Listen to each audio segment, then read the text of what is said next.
écoute-moi frère, parce que j'ai 1 minute sur Instagram pour t'expliquer mon cours de psychologie du travail que j'ai eu tout à l'heure. Et oui, j'ai été. C'est quoi la psychologie du travail? Nous a fait un petit rappel. Le travail, c'est quoi? C'est une contrainte. C'est une condition. C'est aussi une émancipation, parce qu'à l'époque, il faut que tu saches que grâce au travail, les femmes ont pu s'émanciper. On a vu aussi 5 types d'évolution du travail. Donc le premier, c'est le geste, d'où vient le taylorisme. Le deuxième, c'est le temps, où on a commencé à mettre les horloges dans les usines pour que les travailleurs sachent quand ils travaillent. Puis vient, c'était quoi le troisième? Le travail à la chaîne qui s'appelle synchronique. Puis il vient l'annihilation économique, donc là c'est tout ce qui est Ford, vous voyez les voitures Ford, les usines Ford travaillent comme ça là, avec les trucs électroniques là, pas les trucs électroniques mais mécaniques, et puis il y a l'annihilation. Et tu sais quoi frère, c'est mardi, j'avais pas cours aujourd'hui, donc on va apprendre ce qu'on avait appris hier, on était dans la psychologie du travail. Et aujourd'hui on va apprendre la notion d'utilisabilité. Mais c'est quoi la notion d'utilisabilité? Elle est apparue dans les années 90 dans les laboratoires d'utilisabilité. C'est les caractères d'une chose à être utilisable. Et pour qu'elle soit utilisable, il faut 2 dimensions. La première, c'est qui sont les utilisateurs? Et la deuxième, c'est quel est leur but, si c'est facile ou difficile à utiliser. On a un exemple, c'est l'ISOS. Ils produisent des règles qui définissent l'ergonomie de différentes choses. On avait vu l'ergonomie hier, donc c'est l'organisation optimale au travail. Et l'ISOS, c'est vraiment pour objectiver les standards. Donc voilà, j'espère que tu as passé une bonne journée. On se dit à demain. Je t'embrasse. Et tu sais quoi frère, c'est lundi, exceptionnellement je porte un masque parce que j'ai un gros bouton au milieu du front. C'est psychologie du travail, on va apprendre l'organisation. Mais c'est quoi l'organisation? Il existe plusieurs définitions, mais si on prend les synonymes de toutes ces définitions, 3 composantes reviennent sur l'organisation. La première, c'est le rassemblement de l'individu. La seconde, c'est l'ordre. Et la troisième, la structure des choses. CQ propose une explication de l'organisation dans le sens de l'entreprise. 3 termes reviennent, le procédé, l'extrant, c'est le résultat du procédé, et l'intrant, c'est tout ce qui en aura besoin pour alimenter le procédé. Une phrase toute simple, une organisation, ce sont des intrants qui permettent d'alimenter des procédés qui donnent des extrants. Je te souhaite une bonne journée, on se dit à demain, profite de la journée ensoleillée, je t'embrasse. Et tu sais quoi frère, c'est lundi. Oh mon dieu, le week-end est déjà passé trop vite. J'espère que tu as passé un bon week-end, semaine normale. Donc aujourd'hui j'ai eu psychologie du travail. On va voir quoi en psychologie du travail? On va voir la gestion de l'organisation. Est-ce que tu es prêt? Parce que moi aujourd'hui, je suis d'attaque aujourd'hui. Cette semaine je pense que je vais être d'attaque. Alors let's go! Mais c'est quoi alors la gestion de l'organisation? La gestion de l'organisation est de distribuer les différentes ressources entre les différentes fonctions de l'organisation. Il y a 4 mots très importants qui gèrent la gestion. La première, c'est la planification, l'organisation, digérer et surtout contrôler. Parce que contrôler, c'est analyser un état de système dont le critère est indépendant du système. Parce que contrôler, c'est cela. Et si je veux changer contrôler en évaluer, c'est plus un critère qui est indépendant du système, mais un critère qu'on va créer au sein même de ce système. Un autre élément important de l'organisation est la finalité. Je détaillerai plus cette vidéo là demain parce que j'ai la suite. J'espère que tu as passé une bonne journée. Je t'embrasse fort, on a un peu de soleil comme ça fait plaisir. Je t'embrasse. Confetti. Mardi, il pleut. Quel temps de merde. Tu sais quoi frère, on va voir en psychologie du travail la suite de la gestion. Parce qu'on voyait la gestion hier, t'as pas oublié? Est-ce que tu es prêt? Parce que moi je le suis, on y va, on rentre direct dedans, go go go go go. Bon, je vais mettre le texte là, ok. Donc tu te souviens que gérer la gestion c'était en 4 mots. Planifier, organiser. Hier j'ai dit digérer mais c'était diriger.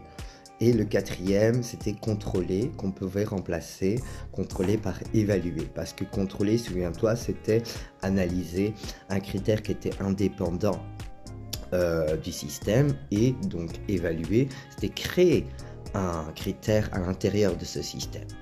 Une nouvelle mot très important de l'organisation est donc la finalité. Elle est en deux groupes, donc la finalité interne et la finalité externe. Il faut que tu saches aussi que toute organisation qui s'inscrit dans la société sera qualifiée d'institution. C'est très important. Ça va? J'espère que tu as passé une bonne journée et que tu passes une bonne journée parce que la vidéo je la fais au matin. Donc bisous, je t'embrasse. Et c'est quoi frère? C'est lundi. Nouvelle semaine, la dernière semaine avant les vacances de Pâques. Confetti calme ta joie. Et on est lundi, j'espère que tu as passé une bonne journée. Psychologie du travail. On avait terminé la gestion ensemble. On va voir un nouveau chapitre en 2 ou 3 vidéos. Je ne sais pas encore combien de vidéos je vais prendre pour ça. Mais on va voir le pouvoir.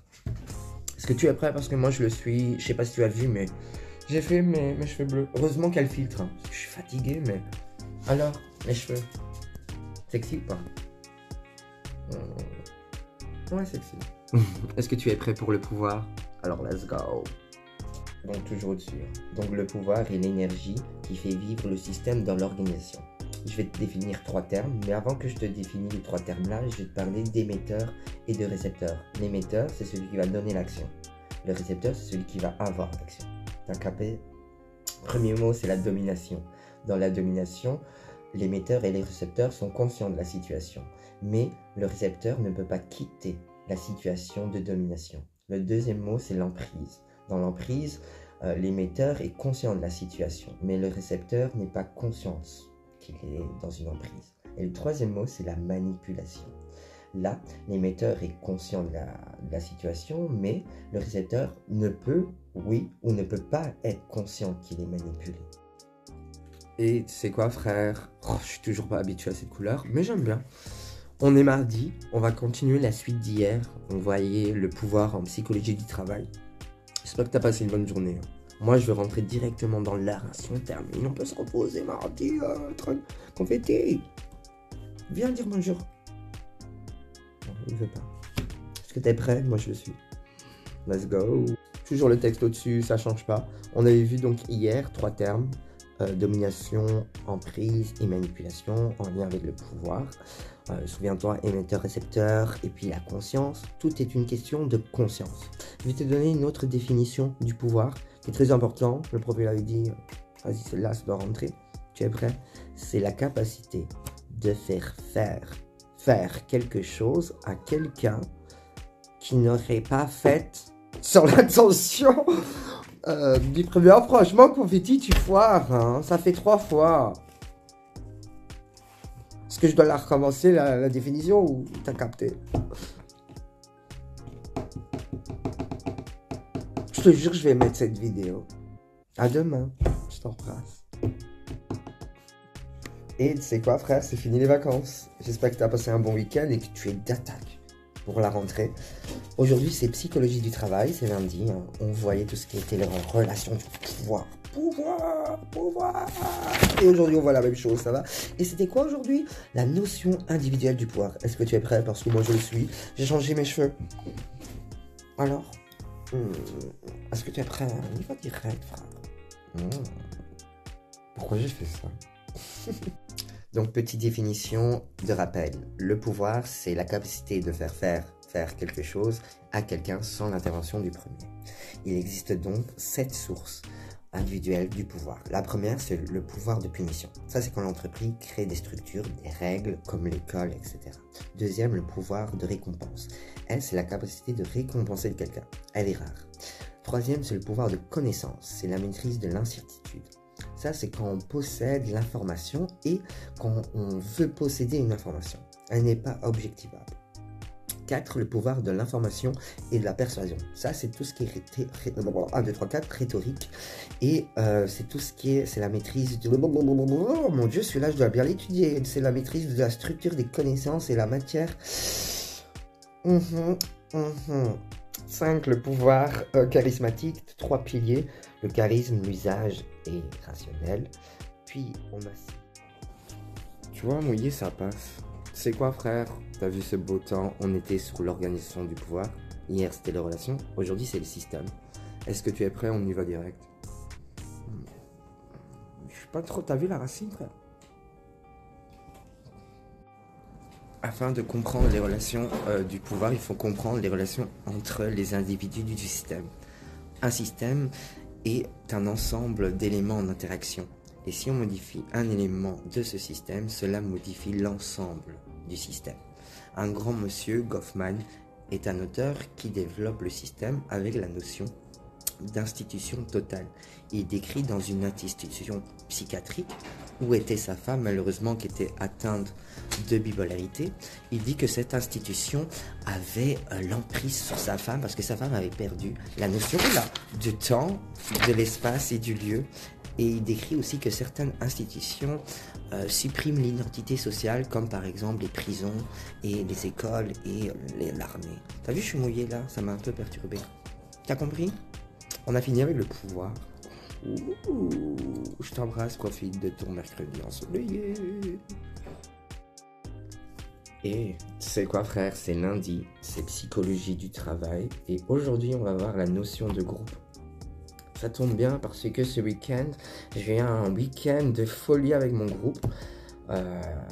Mais avant de commencer la vidéo, j'aimerais dire aux personnes qui voient ma vidéo de mon groupe, je suis fier de tout le monde. Même si on se mange en privé ou pas en privé, et tout, on est toujours là.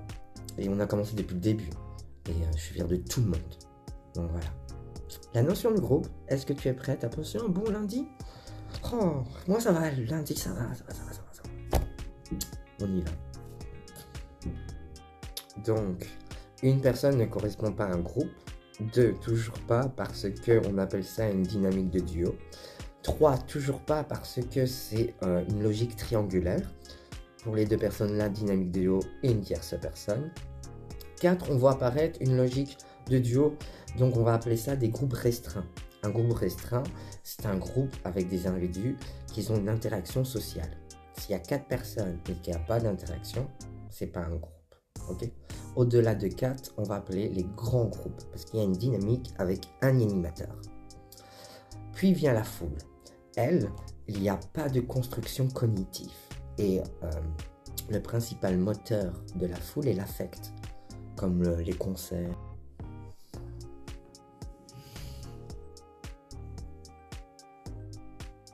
Et c'est quoi frère, c'est le 1er mai, bonne fête du travail. J'espère que tu as passé un bon week-end. Cette semaine, ce mois-ci, ça va être révision. Donc je vais faire des vidéos récapitulatives de tout ce qu'on a vu depuis le début. Et ouais, c'est bientôt à la fin. Puis on verra comment ça se passe les examens. Est-ce que tu es prêt? Aujourd'hui, c'est psychologie du travail. Je vais faire une petite vidéo courte qui va un petit peu expliquer ce qu'on a vu et si ça va. T'as compris? Let's go. Tout d'abord, je me souviens qu'on avait commencé à faire l'évolution du travail. Je sais pas si tu te souviens. Puis on avait vu l'ergonomie. Qu'est-ce que c'est l'ergonomie? Laisse-moi un commentaire si tu sais c'est quoi l'ergonomie. Puis on avait vu la notion d'utilisabilité. C'est le caractère d'une chose à être utilisable, souviens-toi. C'était un long chapitre. Celui-là aussi. On avait vu quoi d'autre? Ah oui, on avait vu l'organisation. Avec CQ qui proposait 3 mots. Souviens-toi, l'extrant, l'intrant et quoi? Le procédé. À revoir aussi. On avait vu aussi l'organisation toute simple. Avec planifier, organiser, diriger, que j'arrivais pas à dire, je me souviens dans une vidéo, et contrôler. On a vu ensuite 3-4 vidéos. Et tu sais quoi frère, c'est confetti. N'oublie pas de rajouter Yesine sur TikTok. Tu sais quoi frère? Oh, t'es trop beau. Aïe,